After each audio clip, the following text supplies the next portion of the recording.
Romuald Sels, parrain de la chaîne YouTube Transdoc et vous. Je vous invite, dans les cadres de la Journée des droits de la femme, à regarder les interviews concernant 3 femmes qui comptent pour l'agglomération de la région de Compiègne. Sophie Schwartz, première adjointe de la ville de Compiègne, Claire Rossi, présidente de l'UTC, et Thaddée, artiste en collage qui expose à la Galerie de l'Est.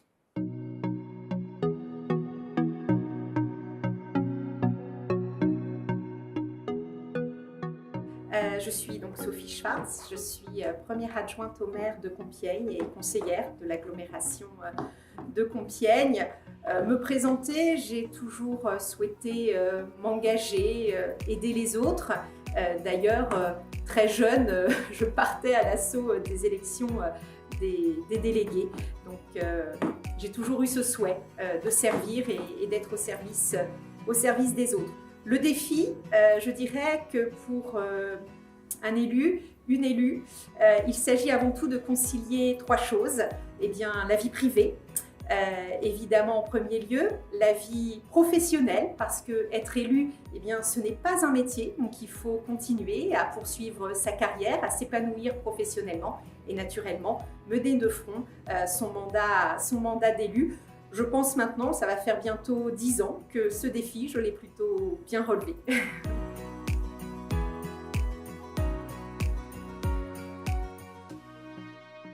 Il y a indéniablement des postures, des idées qui subsistent à l'égard des femmes en politique, et donc très certainement à mon égard.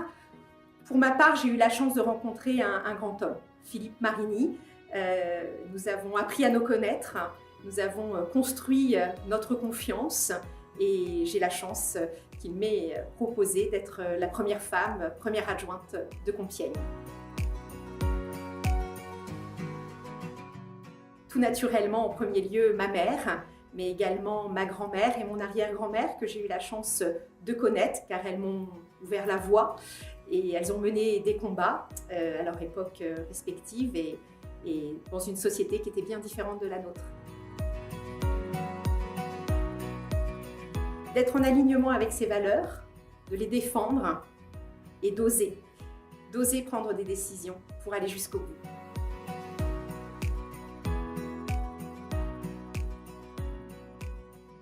Je dirais, et ça risque de faire sourire mon entourage, ma rigueur quasi militaire, mais plus sérieusement, et d'ailleurs je tiens à remercier ma famille, car son soutien m'est précieux. J'aime dire d'ailleurs que je fais équipe avec mon mari. Sans sa confiance, je ne pourrais pas faire ce que je fais aujourd'hui. Et souvent, on dit que derrière chaque grand homme, il y a une femme. Eh bien, je pense qu'aujourd'hui, cette phrase peut être formulée en ce qui me concerne. Alors, je suis enseignant-chercheur en génie biologique. À la base, je suis ingénieure chimiste en chimie organique et j'ai voulu aller vers la biologie qui m'attirait beaucoup aussi. Donc, j'ai fait un parcours qui allait vers la biophysique, la biochimie, maître de conférences en biologie et en biochimie. Et maintenant, je me suis spécialisée dans la science des aliments. Alors, un parcours particulier dans la recherche en tant que femme, je n'ai pas senti une différence particulière. C'est plus une motivation de passer à travers les différentes étapes de la recherche et d'une carrière en recherche qui a pu être difficile, comme toutes les carrières de chercheurs.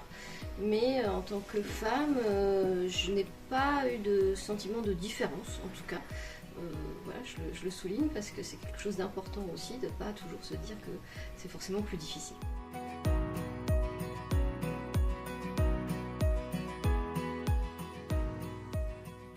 Alors, j'ai peut-être eu des moments on va dire de solitude au moment des moments où il fallait s'affirmer plus peut-être qu'un homme.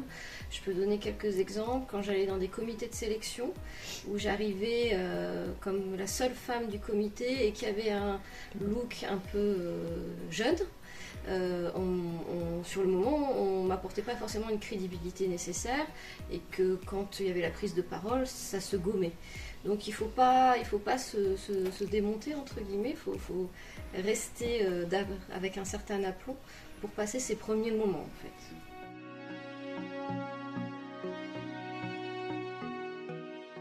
Alors je pense que je serais très j'aurais beaucoup de difficultés à citer une femme en particulier. Je suis toujours très admiratif pour les femmes dans l'histoire et encore à l'heure actuelle qui se battent pour faire bouger les codes, pour faire bouger les conventions de certaines sociétés et qui, dans l'histoire, ont pu le payer au péril de leur vie. Et ça, franchement, je suis très admirative du courage et je pense que c'est un courage qu'on doit avoir collectivement pour réussir à faire changer les choses. Alors vraiment, c'est de ne pas se donner de limites et pas se fier aux codes qu'une société peut imposer ou peut amener sous une certaine forme de pression sur les jeunes femmes ou les femmes. De se dire que l'ensemble des métiers et des souhaits qu'elles souhaitent faire sont accessibles, que ce soit un métier de science, d'ingénierie, de toutes les sciences. Il n'y a pas des sciences pour les femmes et des sciences qui sont plus pour les hommes. Je pense que tous les métiers, toutes les strates sont accessibles aux femmes.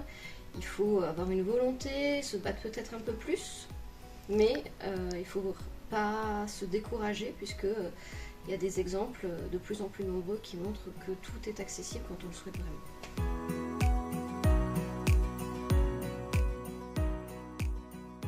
Alors c'est comme tous les postes à responsabilité, ça prend beaucoup de temps. Je suis dans une phase en plus de lancement de stratégie, donc j'y consacre beaucoup de temps. Et j'essaye de garder justement des moments privilégiés pour garder un équilibre. Et j'ai pour ça aussi beaucoup de chance d'avoir une famille, un mari qui comprennent totalement la charge associée à ces postes et qui m'accompagnent beaucoup. J'en profite d'ailleurs pour les remercier. Et je pense que l'entourage et la compréhension de l'entourage, l'accompagnement de l'entourage est aussi très important. Bonjour, je suis collagiste, je fais des collages depuis 15 ans et mon sujet de prédilection c'est l'encyclopédie de Diderot et d'Alembert, qui est une encyclopédie du XVIIIe siècle. Et je mélange ces gravures anciennes avec des photos de science et ici, pour cette exposition, des photos de fleurs et de végétaux.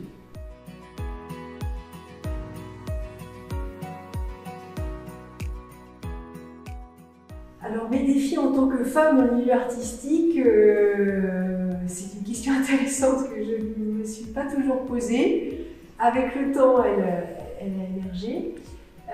J'ai eu la chance de rencontrer beaucoup de femmes qui avaient des lieux d'exposition dans les structures publiques ou dans des structures privées, comme à la Galerie de l'Est où nous sommes à Compiègne,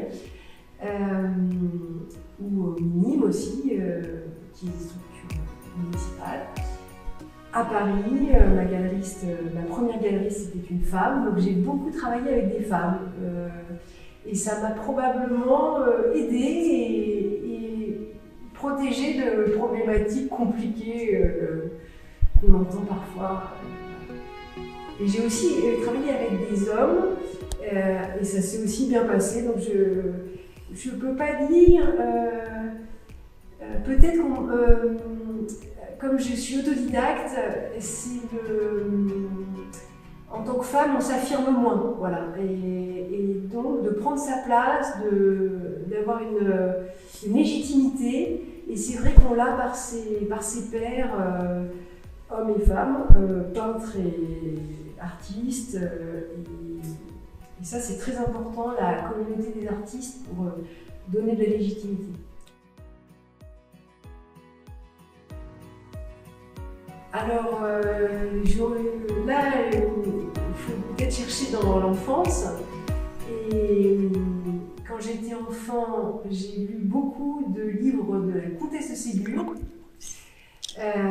Et quand j'étais adolescente, j'ai lu Colette. Et j'ai lu beaucoup de livres de Colette. Alors c'est pas du tout les mêmes énergies, les mêmes univers, mais justement, ça donnait un champ très vaste de possibles.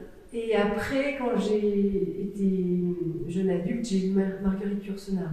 Donc c'est plutôt des femmes écrivains. Et maintenant, je côtoie, j'ai une amie qui écrit, Pascal Petit, des très beaux livres, et qui fait de la poésie et du théâtre. Et j'ai une amie collagiste, Mathilde Roux, donc il y a des échanges qui continuent, voilà. Donc, tout au long de la vie, il y a des rencontres.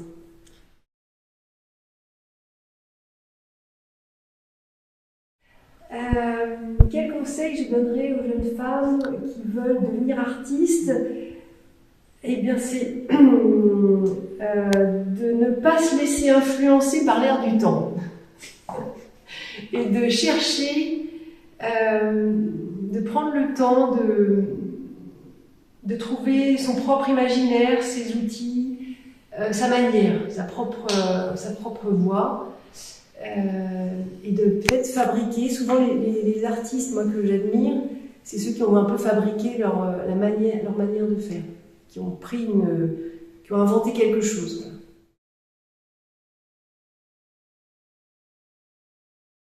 Alors, comment je la conjugue? J'essaie de trouver du temps pour les deux et de garder effectivement il y a un moment qui est vraiment pour la création. Dans le mois, j'ai plusieurs plages assez grandes pour créer. Et le reste pour d'autres sujets, mais dont la